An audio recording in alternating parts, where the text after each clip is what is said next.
Hello, hello, hello, and welcome back to Photo Finish, the great pop culture debates photo fashion review of the looks from RuPaul's Drag Race Season 13. I'm your host, Eric Resnick, and I'm joined today by my very special guest host, Dan Howell. Hi, Dan. Hi, Eric. Do you have a drag doppelganger?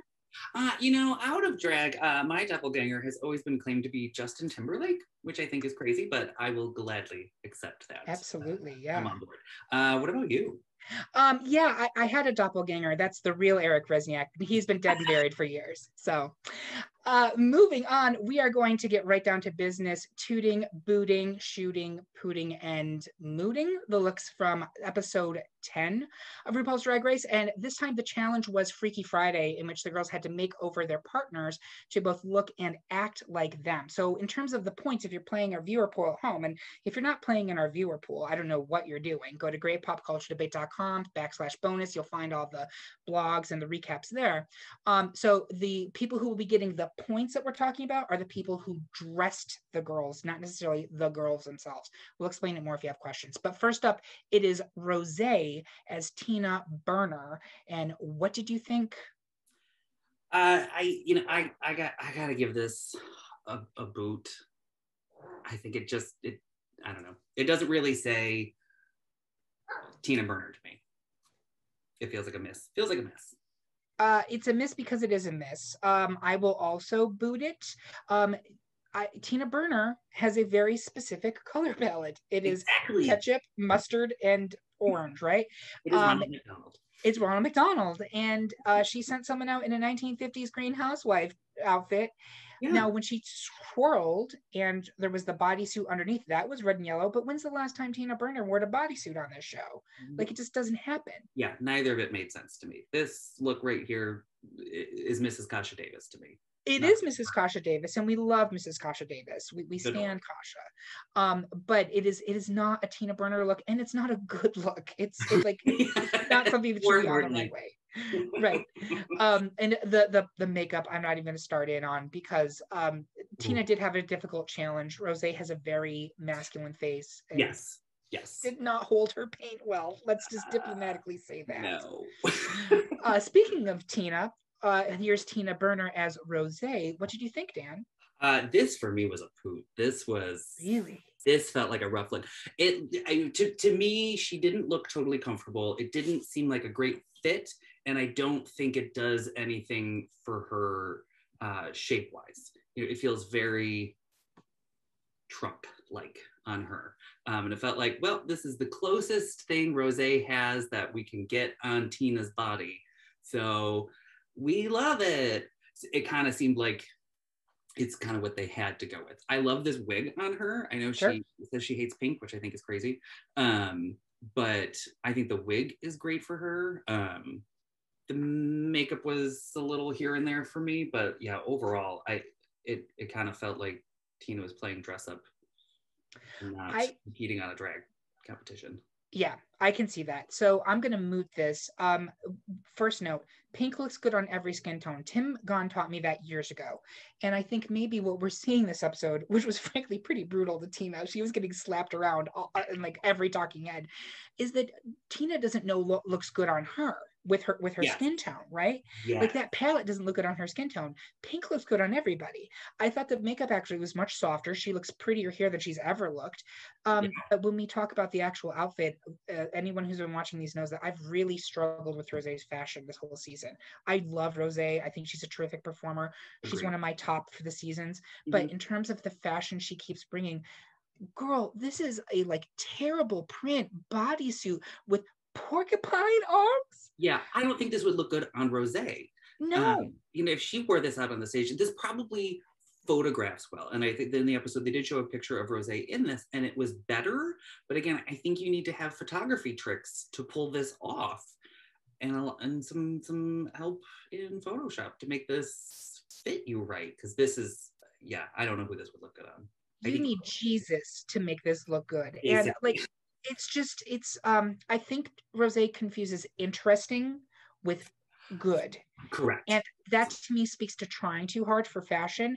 Mm-hmm. And I wish she would just stop and focus on what she herself thinks is pretty instead of trying to impress people. And I think that is the rosé curse. With that said, we're going to move on. It's Olivia Lux as Denali. Dan, what did you think? Yeah, this for me was a boot. I think this could have been a really cute look for Olivia. But again, I think it was one of those, this fits you the best in the time frame we have. Because I don't think it's a bad look. I think it's just, it's more proportioned for Denali than for Olivia.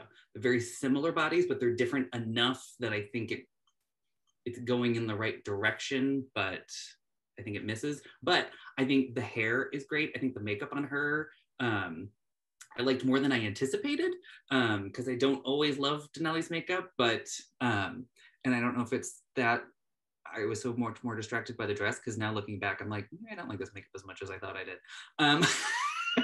So is that a picture of my I was like, oh, they're much pinker than I remember. I think it's really rough. So that's a boot for you?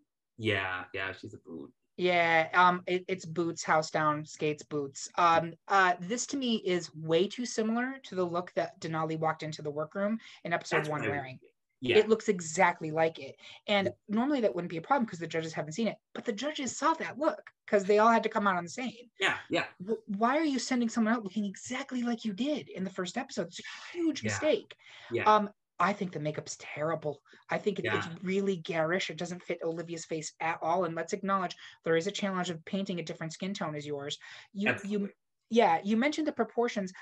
I think Denali struggles with proportions in general. She tends to like really highly flared things, and I just don't think it works for her height. But to me, it's a total boot. I did not think that she looked good. Moving on, we had Denali as Olivia Lux. What did you think, Dan? I gave this a moot. I wasn't offended by it. I think it's fine. I would expect this as, a queen welcomes you to drag brunch and kicks off a 10 a.m. show at a restaurant. I don't think main stage, this is the look you want to pull out for this week's challenge. It doesn't scream Olivia to me. It's very pretty. I think there are elements of Olivia in it with the shoulder piece and the one long arm and the sleeveless. But overall, it just feels like it exists on this stage and it's not doing anything for me, but I'm not offended by it. I don't think this wig works for her color-wise. It's a nice wig.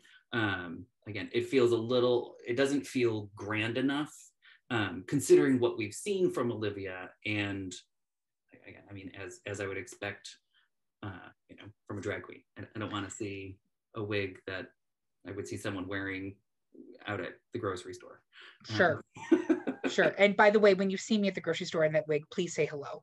I'm going to go ahead and I'm going to boot this. And it's because she does look beautiful. Let me get that right out of the way right now. I think she looks beautiful. This does not meet the challenge in any way because this does not say Olivia Lux in any way. No. In any way. I'm going to get a head start on next week's challenge, which is the branding challenge. And I'm going to direct you to go to greatpopculturedebate.com/bonus and check out my blog for this episode, because I go at length about something that I have been talking about recurring with Olivia all season is Olivia does not have a drag identity. Olivia does not have a drag aesthetic. I think she's very young and very new to this art form. There's nothing wrong with that. She has tremendous potential, but I don't think she has a Olivia Lux signature. And so she just grabs things that she finds pretty. This is a pretty look, but it is generic. You said hosted a drag brunch. I would go with boozy chanteuse at a piano bar. It's the same energy. Yeah. And the funny thing is, there are a couple kind of Olivia staples, those tiny purses that she used for the first 4 weeks. Where's that? What is that bag she has? Giant fur bag. I mean, it's giant cool, fur bag. but Olivia has those spectacular big wigs that are so bouncy and voluminous. Where is that? Yeah, I wanted to see Denali in a huge, crazy pageant wig. Yeah. And we got knockoff Breathless Mahoney. That's exactly what it is. Ugh. Moving on, we are moving on to Simone as Utica Queen. What do you think, Dan? This is a shoot for Mm. me. I love this. Like as soon as she came out, this was the one. I think it's so, I mean, it feels very Utica, but I think Olivia did an excellent job embracing Utica without turning it into a caricature of Utica. You mean Simone, not Olivia. Yes, sorry, Simone. Yes, that she really embraced Utica's style and the way she presents herself. It didn't feel like a cartoon version of Utica, which Utica is a cartoon version of Utica, but Yeah. I think it didn't feel like she was poking fun at the way Utica does drag.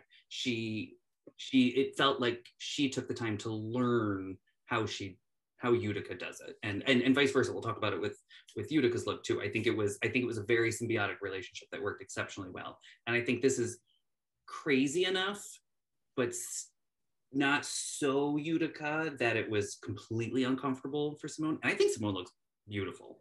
Great. Yeah. I think these colors are great for her. Those muscle bodysuits make me so uncomfortable. But I think here it works because it's styled so strange with this giant spandexy cape Skin suit. Yeah, it's a skin suit essentially. Yes, yeah. it's the skin suit of someone. Buffalo Bill, yeah. Yeah. And that headpiece is just bananas. I love it. Yeah. The sincerity that was transparent between both her and Utica, and maybe that was editing, but it was really lovely to see. And you could see both of them trying to honor each other's drag styles, which are completely separate. Yeah. I think I'm going to toot this. I'm not going to shoot this. I think it's a really cool concept. It's a very Utica concept. I love the headpiece, and the makeup was so interesting with like the white stripes around the mouth and stuff. I was kind of giving me some like midsummer tease, but I think it's successful. And I thought that Simone did a really good job selling Utica. Speaking of which, let's do Utica Queen as Simone. Dan, what did you think? Yeah, I would give this a 2. I think this is fantastic. I think she looks. It's funny. I think Utica looks amazing, but I also think she doesn't look like Utica, which is weird, but also I think speaks to how well this challenge worked for them as a pair. That she again really embraced Simone and didn't do a caricature of her. I think there was a mutual respect between them that I think wasn't there before based on previous episodes. I think this really allowed these two queens to get to know each other and understand where their drag comes from, and kind of treated each of them with respect, which was nice. And I think this is a killer look on her. And one of the queens said in Untucked that she looked like Sharon Needles, and I was like, oh my god, she does. She does. She looks like the classy scrubbed up Sharon that we would see on some of the season 4 challenges instead of the Sharon Needles. I'm going to go ahead and toot this as well. I do think that Utica was not as successful as Simone in channeling her partner on the runway. I mean, it was a huge difference in terms of confidence that we've seen from Utica normally. But it wasn't quite to that level of, frankly, cunt that Simone has just innately in her. Utica still stepped it way up. I love this look. It is my Baps fantasy. Again, crown Simone just for bringing Baps into the cultural discussion again. That hair basket on the head, I want to go to Red Robin and eat fries out of it. I'm 100% here for this look. I think it's super fun. I'm not going to shoot it, but it is a 2. Next up, we have Got Mick as Candy Muse. What do you think, Dan? This is a boot for me. Yeah. My gut reaction when this came out was, I'm pretty sure you could have picked up this look at Gadzooks in 1998 from your local suburban mall after theater rehearsal. Dragger. Local production of Bye Bye Birdie. It's pleather flames, and I think the big thing for me, I don't think it works. Period. Maybe Adore Delano could pull this off because it needs to be a little dirtier. But it also doesn't say Candy Muse to me. This doesn't feel like she is embracing Candy's look and aesthetic. I think Gottmik did a great job impersonating Candy, but I think it borderlined on a roast of Candy in a lot of ways, where it felt like you're picking up on like the catchphrases from Candy, sure, and you're highlighting certain aspects of her, but not the loud, brash, in your face aesthetic of Candy. That's such an interesting point, Dan. Yeah, that's really, I actually had this down as a toot initially, but I think I'm going to knock it down to a moot. And I agree with you. I don't see Candy in this look. No. I think objectively, Gottmik actually looks really hot in this. Like, yes, it's a bodysuit and a head cat, whatever, but I think Gottmik looks sexy in this. And yes, I think that could be a great look for her. Yeah. I think that's certainly in line with part of Candy's brand, but I do give credit to the fact, as Candy said in her little outburst on the stage, which I did not appreciate, that they had a huge challenge in that they were like 4 sizes different, and most of the other queens had to do small alterations. They had to completely rework stuff, and I think that has to be taken into consideration here. Yeah. But okay, we're gonna go on to Candy news. And what do you think, Dan? I think that this. I think this is a poot for me. I really struggled with this one. Again, I get it. I see how this is Gottmik. And I feel like part of the pairings this week was Gottmik could keep Candy safe. Yeah. What it felt like. Because this, again, I don't think it's great. I think it feels very Gottmik. I don't think Candy embraced Gottmik's personality in her presentation, but again, I don't think this whole look translated to Candy as well as maybe they think it did. Agree. And I will say that I mooted this again because I'm taking into consideration literally 4 sizes too small. There was nothing they could do but tear it apart and repurpose it. But this looks like an adult stepped into their child's Halloween costume. Yes. And it's just not good. And I did not get anything from Gottmik and Candy's runway performance. Like, does she say gorge? I've never seen Gottmik speak on the runway. No, I felt like she was pulling from Match Game instead Paris of Hilton. Gottmik. And I was like, you're doing Paris as Gottmik. Like, this doesn't make sense. And I was like, what is happening? And I was like, you two are like best friends on this season. Have you met her? Yes, if you know her, I'm gonna moot it just because I thought they really got screwed by the physicality elements of this, but I don't think she was successful in the performance aspect of it, and I don't think Gottmik was successful in making Candy look good. So with that said, Dan, your top toot of the week. Top toot of the week goes to Utica's look on Simone.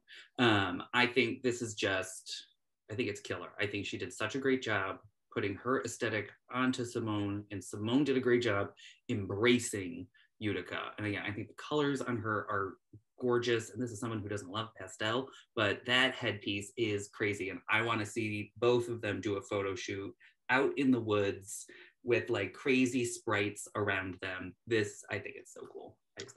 I'm also going to give it to Simone, and I want to see Simone and Utica walking each other through nature. I think that's what we need in 2021. So thank you so much, Dan, for joining us today. And I want to thank you for watching. Make sure that you check out our YouTube channel for other Drag Race content. We do these videos for every episode of season 13, as well as UK2. And we're going to be doing them for Down Under as well. And we're also starting our viewer pool for Drag Race Down Under. You can join it right now by heading over to greatpopculturedebate.com/bonus and finding our Down Under fan pool. It's free. We do weekly blogs and recaps. There's a scoreboard, and the winner ends up getting a fabulous prize pack, which I have no idea what that is yet. But thank you so much for watching. Make sure that you like and subscribe to our channel for more content, and make sure that you check out greatpopculturedebate.com for all of our podcast episodes, as well as polls for upcoming episodes, so you decide what we talk about. Season 3 drops on March 22nd. We really hope to see you there. Thanks so much for watching, everybody. Bye-bye.